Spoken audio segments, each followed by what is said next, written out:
Joining me is Katy Faust. Katy, have you actually been to New Zealand? I've never been to New Zealand, but I hear you have some sheep. We've got a lot of sheep. And Okay. which family member has lined up to be your, bag carrier?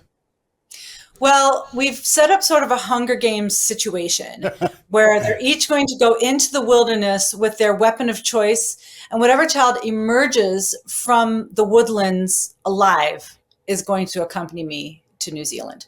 Okay. I can see the tongue firmly in cheek there. Right. Tell us a little bit about what your work involves and how you got into it. Yeah. My work involves seeking to represent the rights and well-being of the child in every conversation about marriage and family. So there's always a lot of adult interest. There's always a lot of adult identities and desires and feelings involved in all the conversations, whether it's the definition of marriage or divorce or modern families or reproductive technologies or even adoption. Adults dominate those conversations. What we do at Them Before Us is we try to give a voice to the child. We try to represent the genuine interests of the child in all of those conversations. If they could advocate for themselves, what would they say? What would they want? And what would we have an obligation to defend on their behalf? So that's what we do at Them Before Us is we seek to put them, the children, before us, the adults, in all matters of marriage and family. And how did you get into this? I mean, what made you passionate about this issue? I just got angry one day.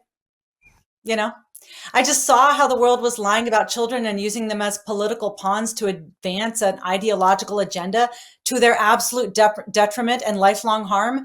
And nobody was speaking up for them. Mm. I mean, I think that we've learned to do that when it comes to matters of abortion, fighting for a child's right to life. But we haven't learned to do that when it comes to conversations about the child rights on this side of the womb.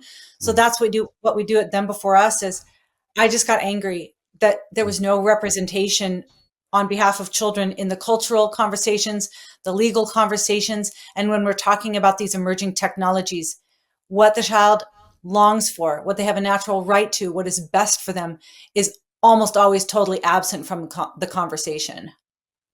Okay, so your message for people attending the conference?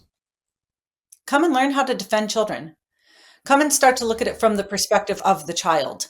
I mean, I'm a Baptist pastor's wife. Like, I love God. Scripture is my ultimate authority. I don't think that that's the best way to defend kids.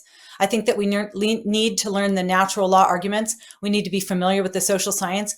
We need to run up against and read the real life stories of children who have grown up without a mother or father because culture decided that love makes a family, not their fundamental natural rights. Familiarize yourself with their real life stories to understand who you're defending, and then stand firm no matter who comes against you or what they say.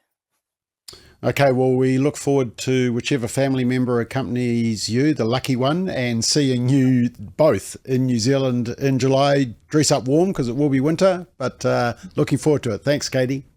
Okay, thank you.